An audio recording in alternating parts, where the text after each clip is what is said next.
Okay, well, good morning once again. I am just drinking coffee and waking up, and of course Benny's already. But that was the Jakery. You're struggling with the name of the artist here. Jakery. Pardon while Ari wakes up here. That is Jakery, and that's Jakery's song, the Manarchist song. Really interesting critique of those folks who, within kind of radical queer movement specifically, still hold on to their masculine privilege in these spaces while wearing like feminist symbols, for instance.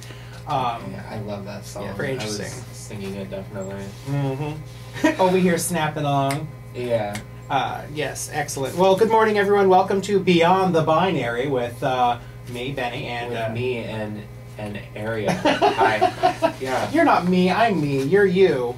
I'm really excited right now because I've finally decided that I'm going to be having a name change. Yes, to what? Aria Jo Klein, of course, is my last name, and yeah, I'm really excited about this because I wasn't really even considering it for a while because my name is unisex, but you know, it's kind of like interesting. A lot of trans people change their names as a sort of like marker for their transition to help them, you know, really feel formed, I guess, in their identity. And I don't know if we mentioned this last week or not, but you just got your driver's license here in Illinois. I did, and I got my picture updated, which is awesome. I got my driver's license because my one in California expired. And I think that the important things for those who are trans identified is specifically the harassment that can come about as a result of not having these pictures that kind of match who the person is, as opposed to aging, which is different, right? Where you say, oh, I look so much younger in my picture, as opposed to I could be barred because maybe I don't look like anything like my picture anymore. Right, and this happens to a lot of trans people, and this happened to me. You know, I got harassed here and there because of my ID not matching, you know. Nothing serious really happened, just weird looks. It was always uncomfortable having to hand my ID over. So it's great having a picture that looks like me. I just still have to change my gender marker. Yeah, which is our next step right now, along with the name change. Yeah, and excellent. There's a lot of just weirdness surrounding it in general. Sure. Like, yeah. Well, we just got back from St. Louis Pride this last weekend, and for me at least, I had a ball. I had a lot of fun. Was with any pride, there's ups and downs, but I would say overall, because of the company we kept around us, it was quite a wonderful experience, I thought. This was, well, you know, I went to Pride last year, but I feel like I mostly went, you know, this year as far as, you know, being transitioned and stuff. Oh, you mean Los Angeles Pride when we went? Yeah. So that was a few years ago. Yeah, so this, I kind of consider this in a way one of my very first Prides. You know, I worked at the last Pride that I went to in Long Beach, and then I went to the LA Pride, but I kind of do consider this my first Pride, seeing as now I'm, you know, transitioning, and yeah, it was interesting. It was definitely interesting. Absolutely. Yeah, it was nice. As we mentioned before, there were kind of these two prides that go on. This is the first year, from our knowledge, right? We're not from this area here, so we're kind of learning as we go. But apparently this is the first year that there was the big pride, what we're calling corporate pride, sponsored by Monsanto. And on the way out, Monsanto reps were giving us these little Band-Aid holders that were like husks of corn that you could open up, and it was a Band-Aid. Which I don't know if this was true, but at least our group of friends were saying it was because they were trying to heal the wounds that they've inflicted.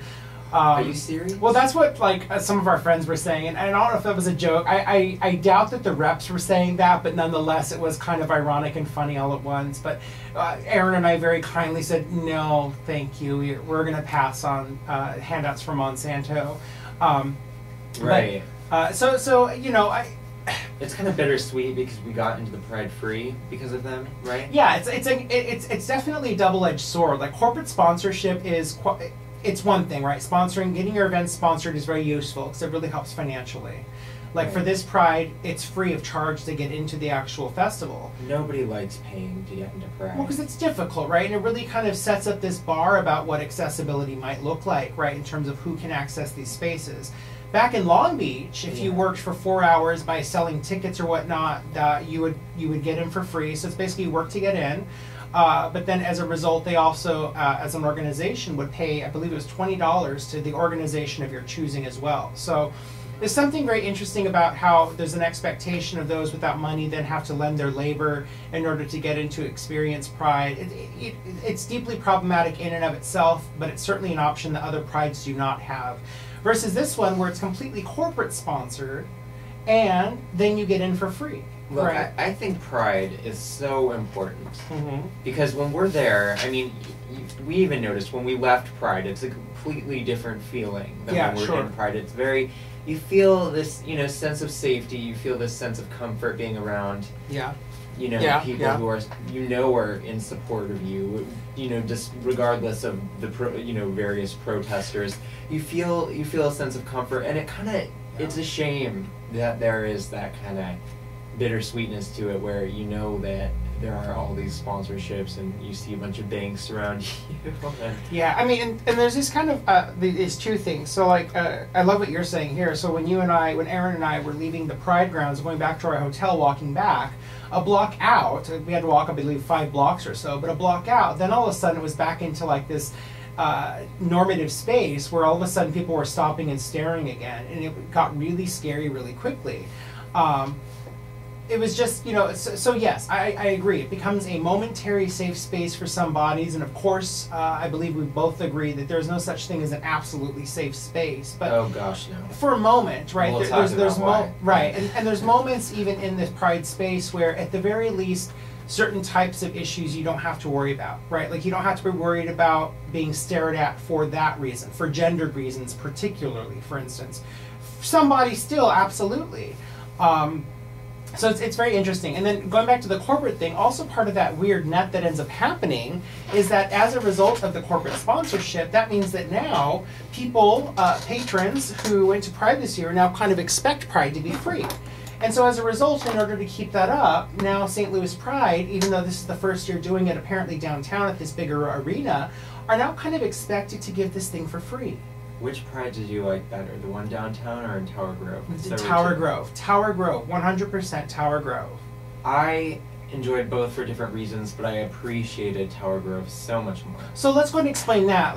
Because Tower Grove it was a little different. It was on Saturday. It was smaller scale, and from our knowledge, that's where Pride has been historically held, was in Tower Grove area, or this kind of municipal area in Missouri. And this one block was kind of blocked off, where local vendors sold their goods. We engaged with community members, and it was very local based.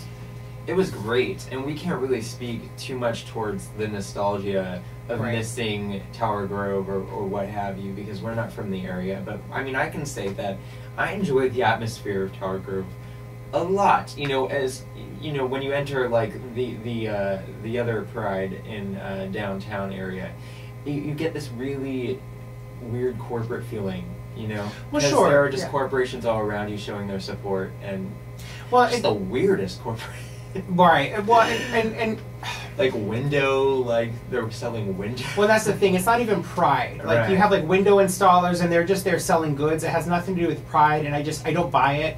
It's a matter of, yeah, sure, we celebrate your Pride, but we're more interested in getting your money from you, and that's what I kind of struggle with. And it's harsh of us to say, but I mean, there is that. That's true, though. Right. I mean, it's like, why is that at Pride? You can show. I mean, it's show your support outside of Pride, but when we're in Pride, I don't.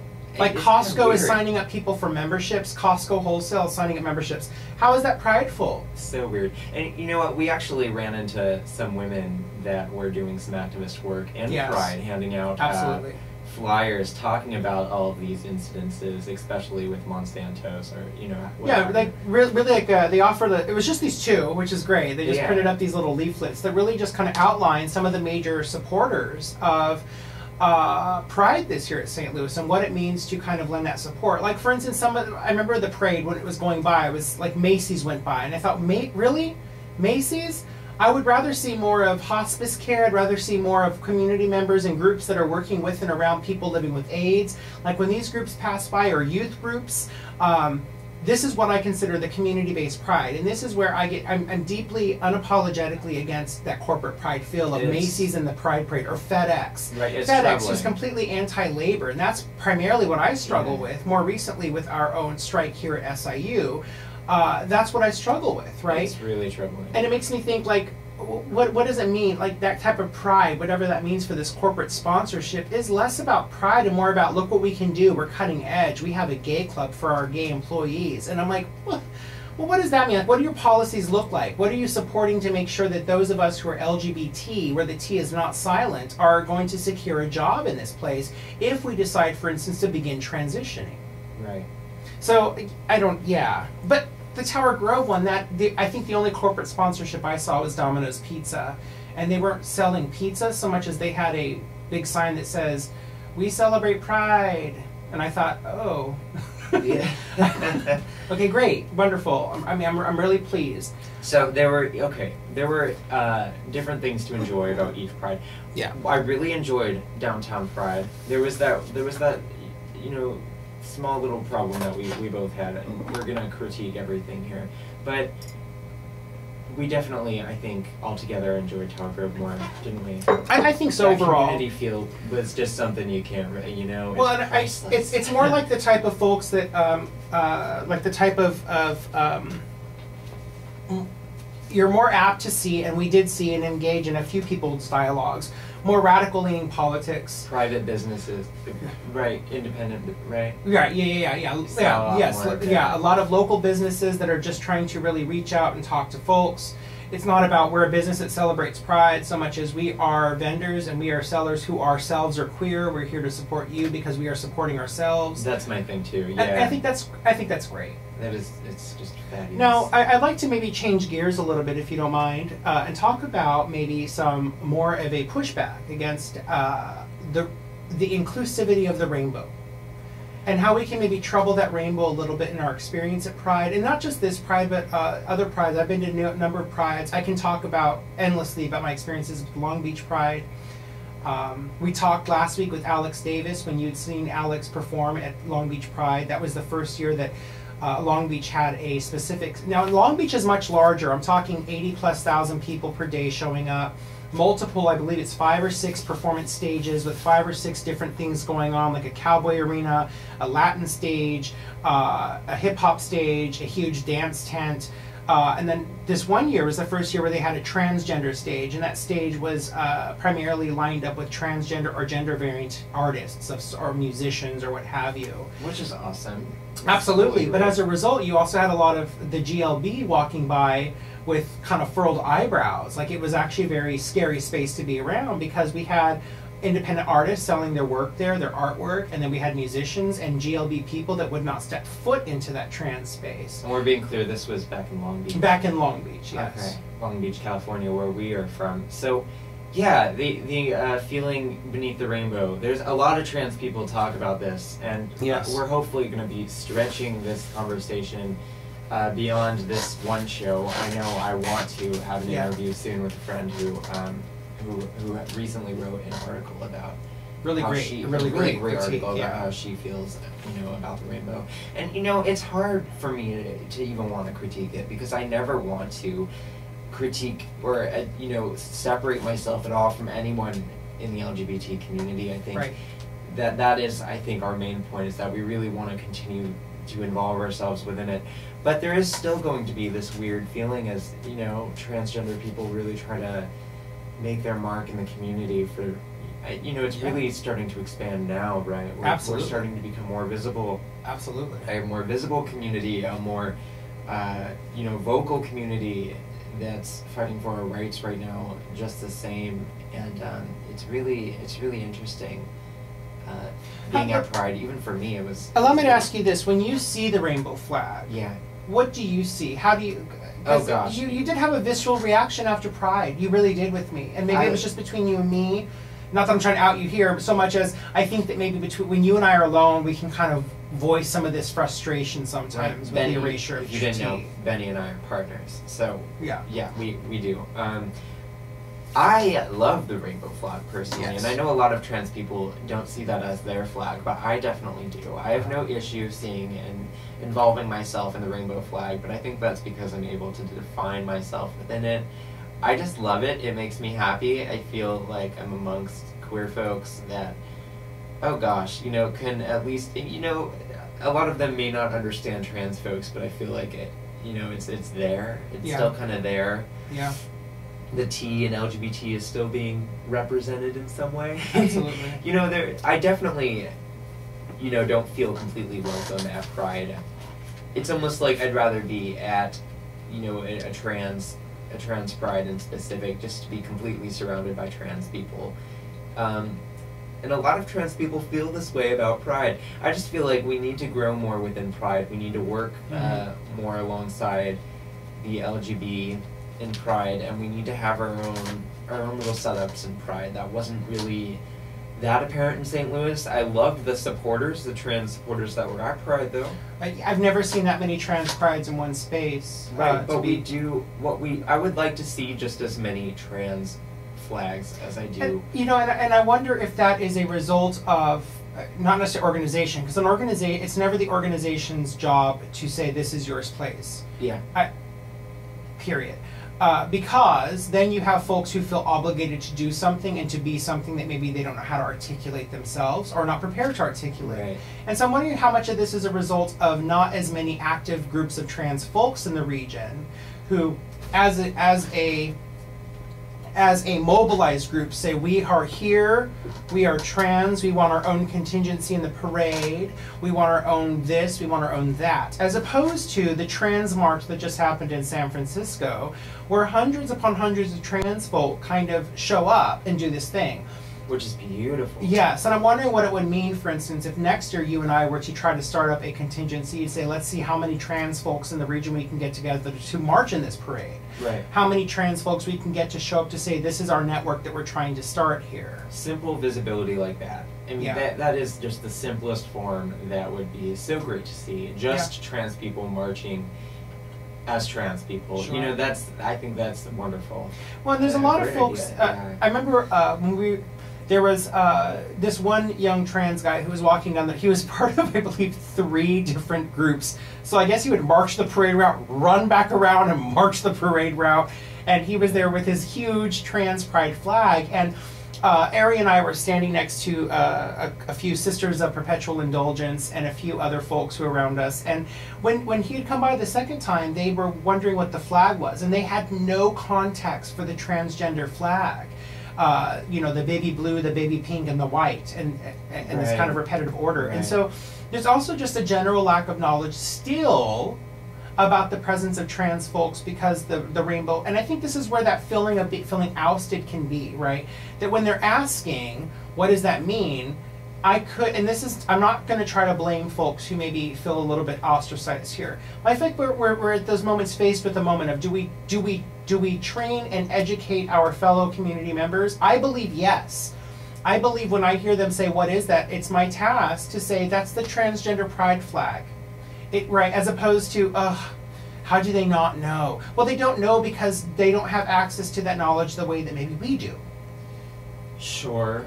What do you? Yeah, I don't know. I almost want to play devil's advocate here. Sure, please. Because it's hard wanting to educate people. It's hard. You go to a pride space to feel just to be, right? We just want to be there. Yeah. I feel like trans people, including myself, are we're always constantly educating people. Yes. And to have to do it in Pride, I think is just kind of unfortunate. I think it is too, but I think that it works. I'm with you. Don't get me wrong. Yes, it's not a good feeling. That erasure is not cute. But in that moment, I feel like, and maybe this is me as an educator, because I feel like sometimes that role is much larger than I like to accept in terms of me wanting to just educate constantly. Yeah. I feel like part of that is the same way that if a non-queer person sees a rainbow flag and they just don't understand that symbol, the reality is some people just don't have access to symbols. And this can be a reflection of they've never seen this. They've never interacted with this. Is that their fault? No. I think that that's a systemic problem that is learning how to keep certain groups silent. Sure. And part of that is us lending that voice. And I think that What I don't like to educate are larger cisgender groups who don't get it. Yeah. Like, that's where I go, you got to do your own work. Yeah. You got to do more work here. I am more prone, and maybe this is my own, I am more prone to want to hold the hand of a fellow LGBT identified or queer person and say, let's keep working on this. This is part of the community. It is complicated. Within Pride, I don't know if I want to be doing that kind of education. It's fair too. Like, it can be such an uncomfortable exchange. Sure. And I just, it's definitely complicated because there is the part of me that of course wants to, because I do feel hyped up at Pride. I do feel like the need to, the activist part of me wants to come to life a little bit. That's beautiful. But at the same time, there's a part of me that wants to like step back and friendly, just be, just feel comfortable.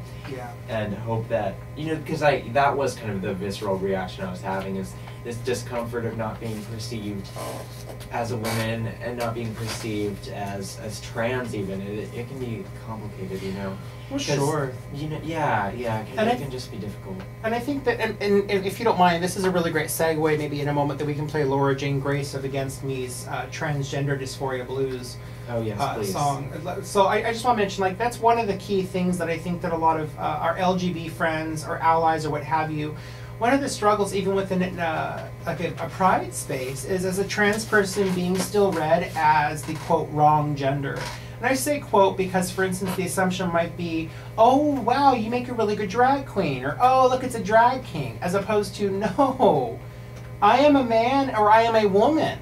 Right, and you're not seeing that. And that's its basic form, and that's why a lot of trans people don't feel welcome or safe at prides, even in the slightest bit, and want to just have their own space. Yes. Because we know, as trans people, that if we are in a trans march or if we are in a trans group, that we're not going to get misgendered.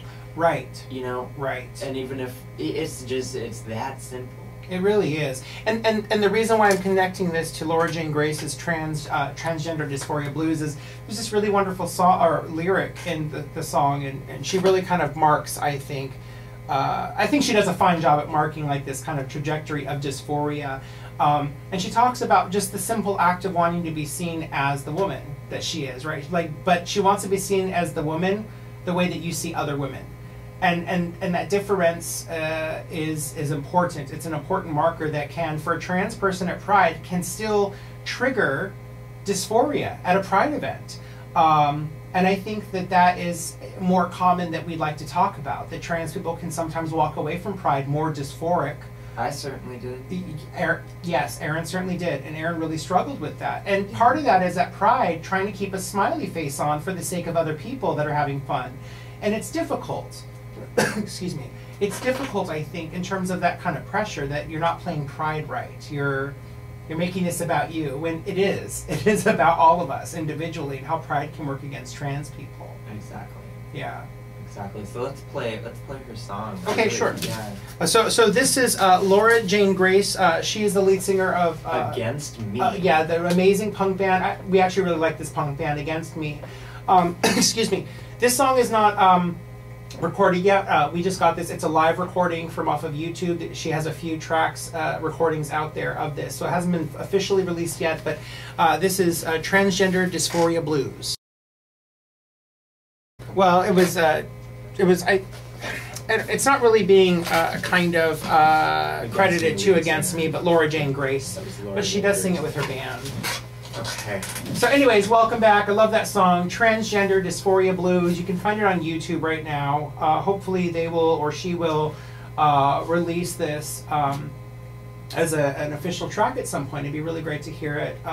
Just kind of her hard, amazing vocals with her guitaring. And I'll just say this real quick for anybody who might just be tuning in. This is Beyond the Binary on 91.1 FM, trans awareness, news, politics. Where the T is not silent. We're located at facebook.com/Beyond the Binary, youtube.com, btbradio. Right. And we've just been talking about Pride and trans inclusiveness within Pride and critiquing Pride in itself. Yeah, and we have a couple more points here, and we just have a few quick kind of news stories to kind of talk about, gloss over momentarily. But let's talk a little bit more about Pride. Okay. Because it's going on right now around the U.S. It's Pride season. Yay. So what else did you have, Aaron? Well, I definitely wanted to talk about the just all the vendors, you know, at Pride. Yeah. In general, and there were actually a couple of a few trans Pride, you know, vendors. Yeah, how many were there? Excuse me. Of those vendors that were specific to trans experiences, there was one. There was one specific to trans experience. Right. And then those who were overtly inclusive of transgender bodies, I saw 3. Now that would be including the one. So 3 total, one that was specific to trans. Okay. And so those ones, and that's not to say that the other ones were not inclusive, it's that they did not overtly go out of their way. Oh, I'm sorry, 4 organizations. They did not go out of their way in terms of the regular practice to show like a trans emblem, to show that we're here for you. It was just the other ones were completely overwhelmed with just rainbows, for instance, with a lot of gay and lesbian specific resources, right? Right, and there's almost that assumption when you're walking around that every vendor is definitely going to be catering to the LGBT community, and you don't necessarily, you know, I as a trans person, definitely when I walk up to a station, I don't know if they're going to know what a trans person is, but I do know they're going to be supportive of LGBT folks, but I'm still uncertain, and there is that feeling that I don't know if I feel completely welcome at Pride. Okay, sure. It's interesting. It's sure. really interesting. And I always call it interesting because I go into Pride feeling definitely welcome. Mm-hmm. But there is still that kind of weird, you know, sourness to it all. Sure. Yeah. And I think that that's just